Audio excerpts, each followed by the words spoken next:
Good evening, I'm Ryan Benazzo. Thank you for joining us. After a shutdown that lasted more than 24 hours, Highway 17 from Chappaqua to the Manitoba border reopened over the noon hour today. A winter storm in the western part of the region shut down the Trans-Canada yesterday morning and several other highways overnight. Dawson Road, Highway 102, was backed up with hundreds of transports and other vehicles this morning, waiting for things to open back up. Jonathan Wilson reports. The snow and slush brought many area highways to a standstill on Thursday, and it took until the next morning for the storm to subside enough to allow snowplows to get the highways back into safe condition again. Here in Thunder Bay, there were just a few snowflakes, but the impact from the west could be seen in the County Fair Mall parking lot, where over 50 transports were parked and waiting. Meanwhile, hundreds of rigs and other vehicles were backed up along Dawson Road, Highway 102.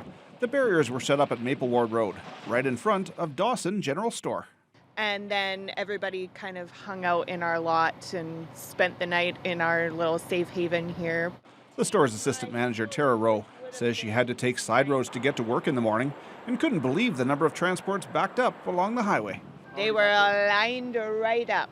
Yeah, and it was a little bit scary. I pulled in like, what's going on right now? But everybody was really happy to see me because I had hot coffee.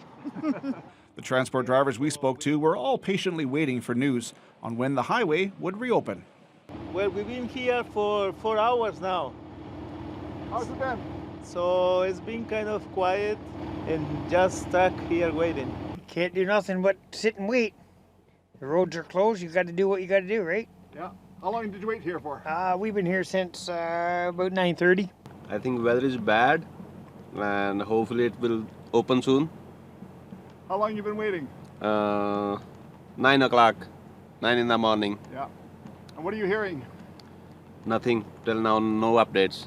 They seemed to be a little frustrated with no answers, but everyone was still really happy about life. They were just knowing that this is a part of the first snowfall, everybody getting their winter legs on. An MTO staffer removed the blockade at Maple Ward Road just after 12 o'clock as Highway 102 and Highway 17 to Manitoba both reopened.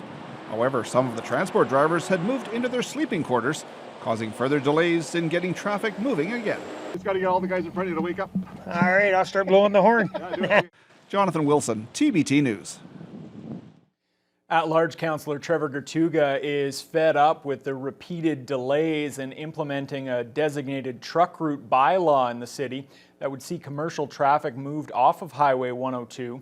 Council has approved the truck route in principle, but the final bylaw has been defeated in tight votes on several occasions. It makes us look completely ineffective. It makes us look like we're acting like politicians. Gertuga is asking city administration to provide an update on Monday night, along with timelines on when a revised bylaw will be presented to council again. He wants councillors who oppose the truck route to either put forward a motion to rescind council's decision to implement the route or identify the changes they'd like to see to the bylaw so administration can finally move forward. In light of the accidents that have happened on 102 and the fatalities, I mean, I'm hoping that people will be sensible about this and look again at administration's recommendation and why it's safer and why they should be going on the DTR. Gertuga wants another vote on the designated truck route bylaw before the next term of council begins, but he believes some want to delay that vote until a new council is sworn in a year from now. Politicians and local advocates have expressed frustration with the province over perceived inaction on a desired 40-bed mental health and addictions crisis center in Thunder Bay, but one of the lead proponents remains optimistic.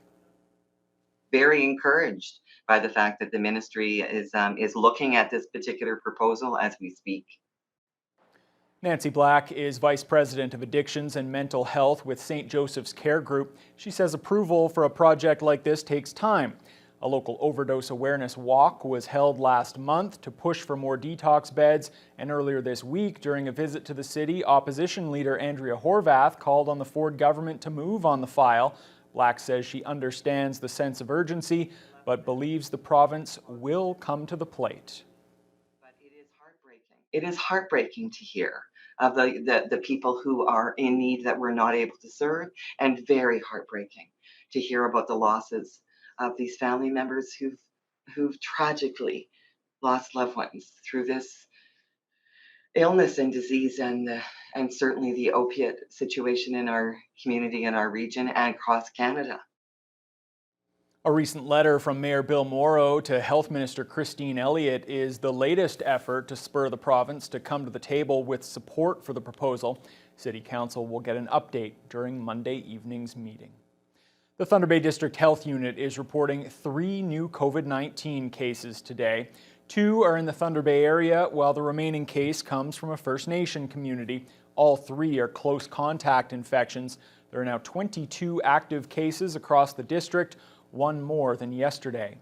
There are no new cases today in the Northwestern Health Unit. There are 4 active cases there. Meanwhile, Ontario reported 598 new infections today. The numbers are rising in health units all across the province, and new modeling from Ontario's Science Advisory Table suggests ICU occupancy could hit 200 early in the new year. Colin DeMello has more on that. Lifting capacity limits and larger indoor gatherings. That's what led to the current surge in COVID-19 cases, according to the province's scientific advisors. And to project what could happen next, those advisors are looking at Europe. Looking, at places like the Netherlands, for example, that's our regular peer jurisdictions, it looks scary. And what can happen if we get ahead of ourselves is basically that case numbers are exploding and ICU admissions, hospital admissions and deaths will follow. The Ontario Science Advisory Table says the Ford government took the right approach by pausing the reopening plan. But the group says it won't stop the rise in cases through the month of November. And that could lead to 200 patients in ICU, up from 130 right now. Right now we need to be alert, we need to react locally, and it was great that we didn't step on the gas pedal with lifting more capacity limits. The province's 34 medical officers of health who are tasked with controlling the spread locally are now expressing concern about the government's plan to lift proof of vaccination requirements in January. That probably is too soon, and we would be, in fact, in midwinter. That kind of thinking, that kind of withdrawal of that control measure should, in fact, be delayed. The suggestion to the government to wait until warmer weather to dial back the restrictions. The government says it will monitor the metrics before making that decision. In the meantime, public health officials are calling for a change in personal behavior. Even though people are allowed to have gatherings of 25 people indoors, that they should seriously contemplate having much smaller gatherings to reduce your social circle at this time. Hoping to blunt the impact before things get worse.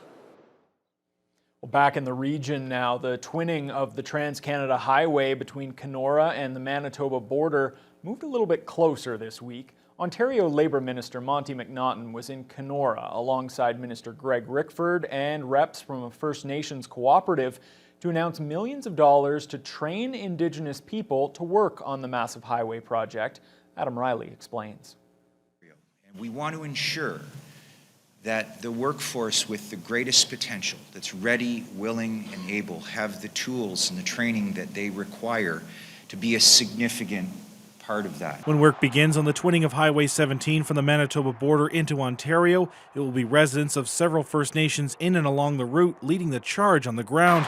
Following this announcement from Minister of Labour, Training and Skills Development, Monty McNaughton. We are investing $3.7 million for the Niwin-Wendenamuk partnership to train 110 workers from Indigenous communities for rewarding careers in construction. In his remarks, McNaughton says in Ontario there are 20,000 high-paying construction jobs that are unfilled, some of which in the Kenora area.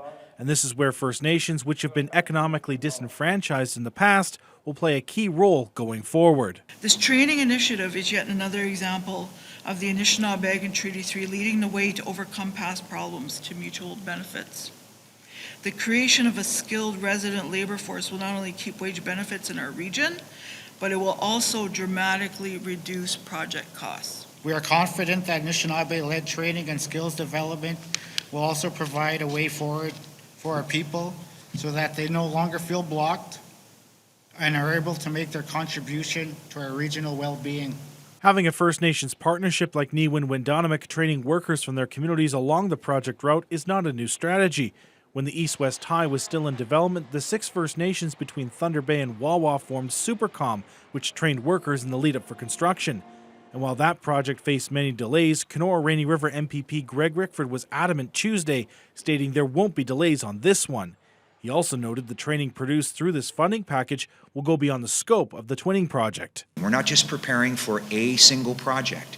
We're preparing for a position where local labor force can be mobilized on any number of projects that we intend to move forward with here in northwestern Ontario, across Treaty 3 lands and into the Anishinaabe-Aski territory. The training is expected to begin in March of next year and run until July of 2023. And while no timeline for construction has been released, an announcement for the next steps of the project is expected within the coming weeks. Adam Riley, TBT News. Thunder Bay police have arrested 6 people and seized drugs and a firearm after searching a Southside home last night. Members of the Intelligence and Emergency Task Units, with help from the OPP's Organized Crime Enforcement Bureau, executed a search warrant at a home on the 900 block of Crawford Place. Once inside, police located a quantity of Percocet pills, cocaine, crack cocaine, cash, and a loaded handgun. The estimated street value of the drugs is more than $50,000. 4 Toronto men in their 20s face numerous drug trafficking and firearm charges. The other 2 suspects, a 62-year-old man and 54-year-old woman from Thunder Bay, are charged with drug trafficking and possession of property obtained by crime. All 6 accused remain in custody. Local police have released surveillance images from an armed robbery that took place a week ago at a local convenience store. Officers were dispatched to the Circle K on Beverly Street around 8 a.m. on November 5th. Police say the male suspect, wearing a white and black plaid-style bush jacket, was armed with a knife. He fled on foot with store merchandise and cash. Anyone with information about the suspect seen in these images is urged to contact police or Crime Stoppers. The holiday season can be a difficult time for people struggling to make ends meet, which is why the Children's Aid Society is holding an annual donor campaign once again. The Holiday Wishes Tree campaign is meant to provide CAS clients in the Thunder Bay District with gifts this Christmas season. Donation trees are displayed in all 3 Walmart stores, complete with snowman gift tags. Shoppers can choose a tag and purchase a gift, which will then be wrapped and dropped off for a family in need. Last year, the campaign delivered 374 presents, and this year's goal is to beat that record with 450 gifts. Organizers and volunteers say the campaign is very important for people in our region. The meaning to them that someone cares about their situation that may not even know them, the anonymity of that gift is more impactful as well. And sometimes it's the families that are affected more so even than the children who just see that gift and know, wow, somebody has, purchased a little toy for me. So they have something to open on Christmas Day, and we want that for every child. And it was always really important in my family growing up that we gave back. We always give back. We always make sure that everybody has something, even if it's something small. So being able to be a part of this program now, it's not only just me that gets to give back. I can be a voice for other people. I think this would mean a lot to them since they've never probably got one yet. And they'd probably be really happy for this and really proud. The trees will be set up at all 3 Walmart locations until December 23rd.